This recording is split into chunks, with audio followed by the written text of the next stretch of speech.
baby. She's in the kitchen. Just kidding. Just kidding. Okay, next we have Anna Chapman. Anna took my Get Lit workshop several times and my rough draft workshop, and she's currently in my grief writing workshop. And I absolutely love her writing. Here's her bio. Anna Chapman is a teacher, tutor, climber, painter, and writer living in Brooklyn. You can find out some of her work at www.vivajune.com. Please welcome Anna.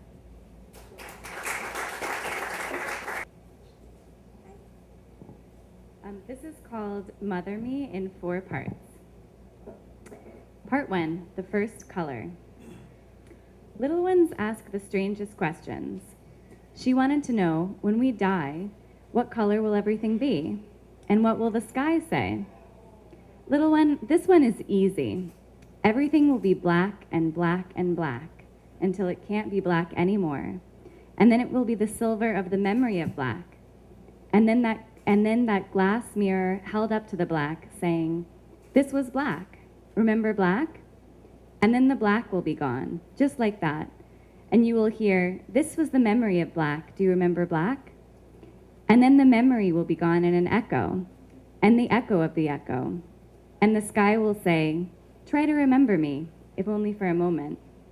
And then it all begins again with white, bright white, the hospital lights, or your mother's bedroom if you're lucky.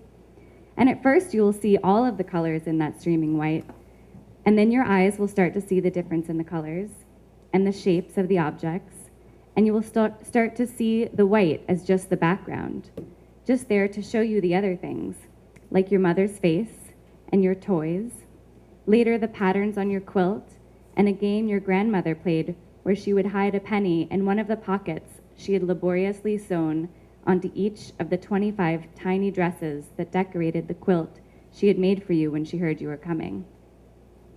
And you will crawl all over the pretty patterns: red and yellow dress, green pocket, no penny; pink peony dress, fuchsia pocket, no penny. This was your favorite game before you learned to walk or even speak more than a few words.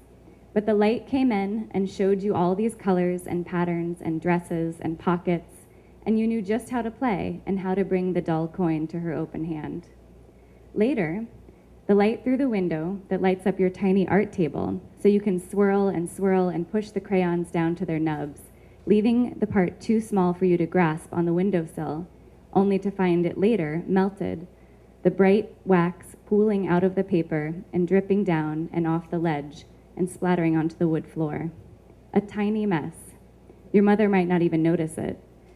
But you look at the pools and the splashes and the tiny dots of color, now dried to the baseboard, and wonder why it is so much more beautiful than anything you've drawn on the paper. And you will remember something, or something you were supposed to remember, a blackness, or was it an echo of a blackness? It gives you the shivers. You pick at the wax on the sill. It smells like birthday. You look out the window at the sky and smile. "Hello, friendly blue. I remember you." Part 2, the first memory. The first memory is of hunting for plastic Easter eggs in the backyard, running barefoot through the muddy grass and over the broken brick path, chasing the dog in circles and jumping through the sprinkler. I found a caterpillar on the blackberry bush and brought it, still clinging to the fruit, to my mother and asked if I could eat it. She assured me that it was fine, but she had thought I meant the blackberry. I hadn't. Unlike my mother, I never saw the boundaries between the completely normal and the utterly absurd. And maybe that's where it started, in the backyard of the old house, chasing the dog and screaming delightedly with each pastel egg discovered, bouncing ecstatically from stump to rock to wrought iron bench and back to stump, the yellow basket swinging from the crook in my elbow. I never even put the eggs in the basket as I found them. I just piled them up at the foot of the steps, completely disinterested in the candy treasure rattling inside, and returned to my treasure hunt. Up the rope ladder, onto the roof of the playhouse, jumping down again and crashing to my knees. My mother watching from the porch, eyebrows raised, befuddled and amused. I had eaten a caterpillar, and it hadn't even slowed me down. Part 3, the first house. It felt like snakes rustling through the dry leaves, or like earthworms straight from the red clay and wriggling in my hand.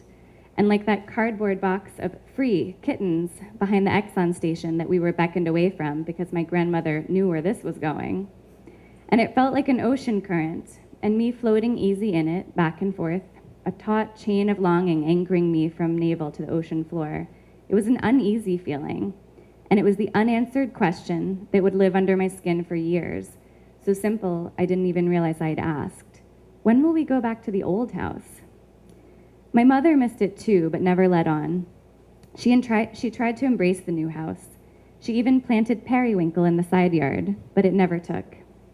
She talked about that creeping flower from the moment we moved in, how it was okay that there wasn't much sun in the yard, because certain flowers, like periwinkle, prefer the shade. She told me that she had always wanted to plant it, that she didn't resent the old rowan oaks towering over the space where her garden could have been, and blocking the sun from the room she would use as her study. She didn't mind the darkness. She would plant periwinkle, and its bright blossoms would break through the shadowy space between the house and the massive trees, where the garden should have been. She described its blossoms to me as little starlets, with a color familiar and unknowable, occupying an ethereal no man's land between blue and white and purple and gray. She planted it that spring, and then we forgot about it. It became a dark, hardy, waxy, indestructible ground covering that lasted through 2 dogs, 4 children, 6 mountain bikes, and 1 box turtle, stamping, stomping, trampling, and in the case of the turtle, mostly just hiding from us other animals under its sturdy shroud. But it never bloomed, and I never got to see its color. Part 4, the first foods. My three favorite foods growing up were incidentally the only foods my mother ever made. But before I describe them, first let me explain that my mother had 2 impassioned beliefs that influenced her cooking. First, that as a feminist working woman, she should not have to. And second, that children's natural instincts would lead them to the nutrients their bodies needed the most. So on most days, we ate full sleeves of Oreos out of the box, or maybe instant ramen if we were feeling ambitious. I even remember one determined evening making cherry jello for dinner and getting too tired to wait for it to set and drinking the warm liquid with a straw. But when she did cook, it was my favorite. The first meal was called beans and cheese. This involved emptying a can of Goya refried beans into a casserole dish and covering it generously in chunks of Kraft mozzarella cheese, heating this in the oven until melted, then serving to a family of 6 with tortilla chips, leaving only 1 dish and no utensils to clean. The second dish was similar, but this one was called toasted cheese. You fill the same casserole dish with cottage cheese and cover it in chunks of cheddar cheese, melt, and serve, but this time you eat it with spoons, not chips. But the third dish was my absolute favorite, taco salad. This was a special meal made for church functions only. To make taco salad, put 1 bag of Doritos, 1 can of black olives, a chopped head of iceberg lettuce, shredded cheddar cheese, and 2 jars of Russian dressing into a big metal bowl and mix. It tasted amazing, like candied cheese puffs. To my delight, my family was the only one who would touch the stuff. The other church-goers opting for the more traditional fried chicken, potato salad, and coleslaw, which meant more for me. And also that they weren't as sophisticated as us, because my mother was a working woman with a university job. What had their mothers ever done? Thank you.